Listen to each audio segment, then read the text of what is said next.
త్యాగానికి అన్నయ్య కూడా శిక్ష పడింది. వదిన ఎంతో ఏడ్చింది, తను తనే కూలిపోయేది. బాబాయ్, అమ్మ ఎందుకు ఏడుస్తుంది? నాన్న రాలేదనా? ఎక్కడున్నాడు నాన్న? దేవుడి దగ్గరికి వెళ్ళారమ్మా. అయితే వెళ్ళి తీసుకురా.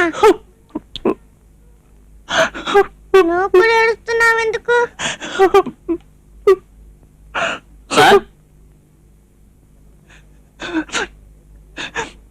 చంద్రం తమ్ముడు మీరేనా? అవును సార్.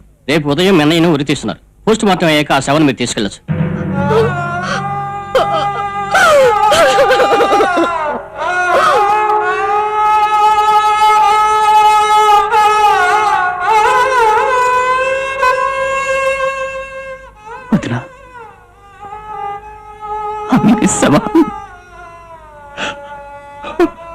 తీసుకుందాం రావద్దునా?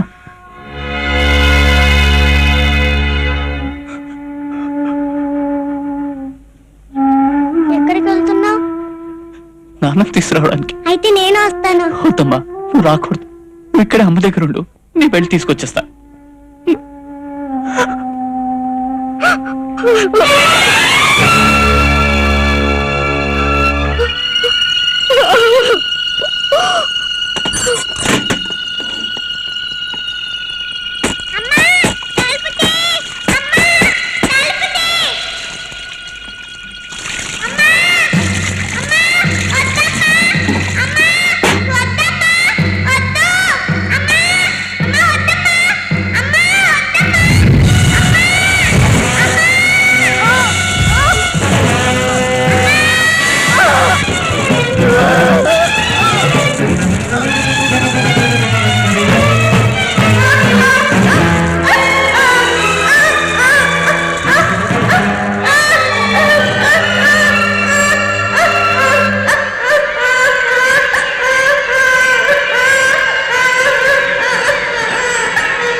అంటే నువ్వు చంద్రం తమ్ముడుగా? అన్నయ్య మీకు తెలుసా? తెలుసు. అన్యాయంగా ఉరి తీశారు సార్. నిజమే, బాధపడకు. ఇక నుంచి నేను నీకు అన్నయ్యని. పాపకి జబ్బు ఎలా వచ్చింది? వదిన చావు చూసిన షాక్లో మాట పోయి జబ్బు వచ్చింది. డాక్టర్ చూపించలేదా? చూపించాను. తల్లో ఏవో నరాలు దెబ్బతిన్నాయట. ఆపరేషన్ చేయించాలన్నారు. ఆ ఆపరేషన్ చేసే స్పెషలిస్ట్ మెడ్రాస్ అపోలో హాస్పిటల్లో ఉన్నాడు. ఆయన ఈ నెల 10వ తారీఖు అమెరికా వెళ్ళిపోతున్నాడు. ఈలోగా పాపను మెడ్రాస్ తీసుకెళ్లి ఆపరేషన్ చేయించాలి. లేకపోతే ఇది కూడా. నాకు మిగిలిన ఈ చిట్టి తల్లిని బతికించుకోవడం కోసం ఎంతమందినో డబ్బు సహాయం అడిగారు. లాభం లేకపోయింది. ఏం చేయాలో తోచక ఇలా బ్యాంక్ దొంగతనం చేశాను. పాపను తీసుకుని మద్రాసులో వెళ్తావు? ఏ బస్సులోనో ట్రైన్లోనో వెళ్తాను. వద్దు, అది చాలా డేంజర్. పోలీసులు అక్కడే కాపలా కాస్తారు. మరెలా? ఇవాళ 5వ తారీఖు, 10వ తారీఖులోకి మెడ్రాస్ వెళ్ళి తీరాలి. ఓ పని చెయ్యి.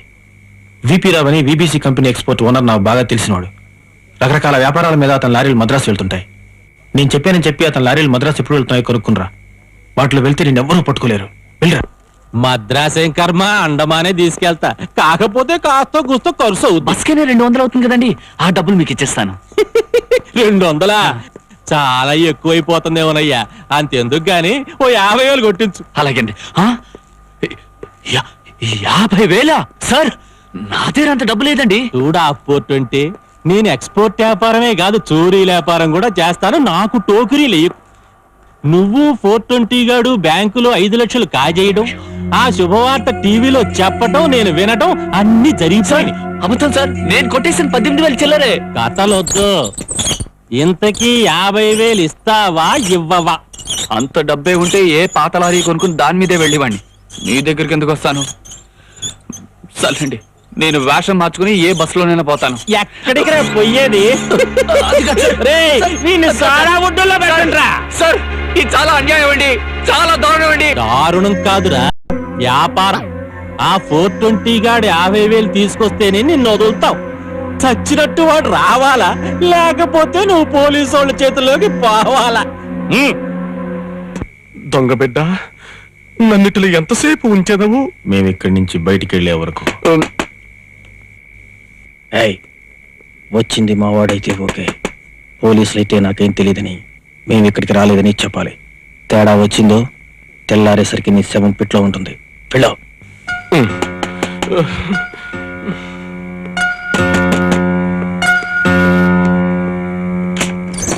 Sorry for the disturbance. మీరేనా డాక్టర్ యేసుపాదం గారు? అవును బిడ్డ, రండు. ప్రభువు మీ కొరకు ఎలవేళలా ద్వారములు తెరిచేయించును.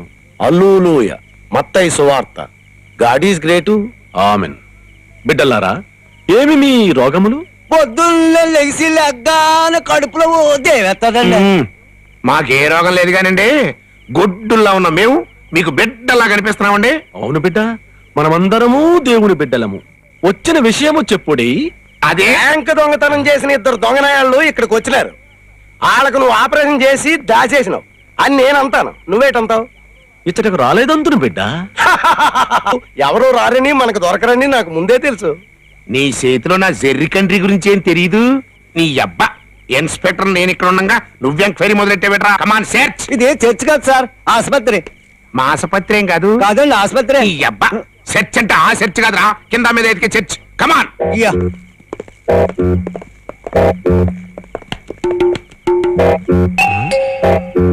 ఇదిగా డ్యూటీలో ఉన్నప్పుడు ఎట్టండి నాతో పెట్టుకోక ఎత్తుడైపోద్దా.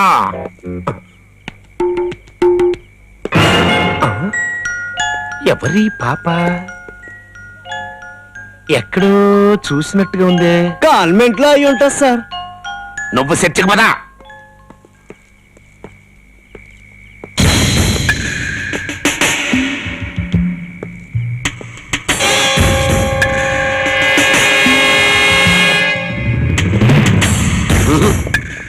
మొత్తం చర్చింగ్ సార్, పురుగు కూడా లేదు.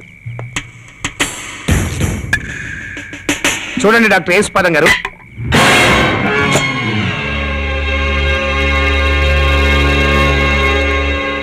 Thank you baby, thank you. చూడండి, ఆ దొంగ వేధవాలు కనుక ఇక్కడికి వస్తే ఫస్ట్ ఇన్ఫర్మేషన్ నాకే ఇవ్వాలి. అండర్స్టాండ్? అటులనే. కమాన్. ఆమెన్. హల్లెలూయా. దక్కండి దక్కండి.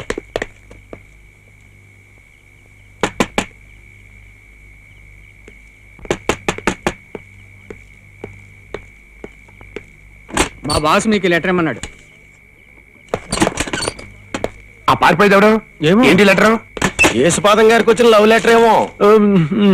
మీ వాడు మా చేతుల్లో ఉన్నాడు. 50,000 ఇస్తే ఆయన్ని అప్పగిస్తాను. రేపు ఉదయం 7:30 గంటల వరకు టైం ఇస్తున్నాను. ఆ తర్వాత ఆయన్ని ఎవరికి అప్పగించాలో వాళ్ళకి అప్పగిస్తాను. విపి రావు. యేసుపాదం గారు, ఎవడా విపి రావు? ఏంటా కథ? అదే దా. అతను నాకు పోటీ డాక్టర్ బిడ్డ. నా పేషెంట్ బిడ్డను అతని అంబులెన్స్ లో ఎత్తుకుపోయాను. 50,000 ఇచ్చిన చోట ఆ పేషెంట్ బిడ్డ నాకు వదిలివేయనట, లేనిచో ఏ పెద్ద డాక్టర్కు అమ్మివేయనట. డాక్టర్లు అయ్యండి ఒకళ్ళ పేషెంట్లు ఒకళ్ళు ఎత్తుపోవడం ఏంటి? తప్పు కాదు. మన పోలీసుల్లో ఒకటి ప్రమోషన్ ఒకటి కొట్టేయడం లేదేటి? అలాగే ఇది నేను ఒట్టగా జరికండ్రి. ఇట్లాంటి టైంలో కామెంట్స్ కొట్టావంటే ఈ డాక్టర్ మర్డర్ చేసి ఆ కేసు నీ మీద ఎట్టేయగలను. ఫలమే.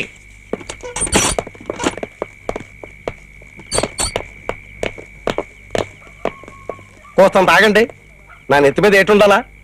బొచ్చు. బొచ్చు మీద ఏటుండాలా? టోపీ. అది లేదు కదా, లోపల మర్చిపోయి ఉంటాను. మీరు బయటెళ్ళండి, నేను తెచ్చేసుకుంటాను. టోపీ వదిలేనని చెప్పి ఈయన నాకు టోపీ వేస్తున్నాడా? దొరికిపోయాడు. నాకు ప్రమోషన్ వచ్చేసినది. నా ప్రమోషన్ వచ్చేసినది. నా ప్రమోషన్ వచ్చేసినది. వద్దు. నువ్వు పట్టుకోలేదు, నన్ను పట్టుకోనివ్వలేదు. ఆడు పారిపోయాడు. నేను పట్టుకోపోయినా పర్లేదు, కానీ నువ్వు మాత్రం పట్టుకోవడానికి లేదు. ఆయన ఎప్పటికైనా నేనే పట్టుకోవాలి. ఆ నాకైతే ఫలమే. దొరికిపోరా. ఆగమంటే రేయ్ అంటే చూస్తాను పడతారంట్రా. ఎత్తండ్రా.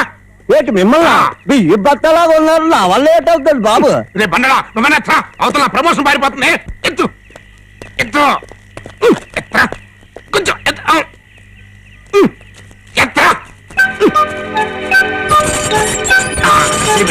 అది కాలికి చేబిడా.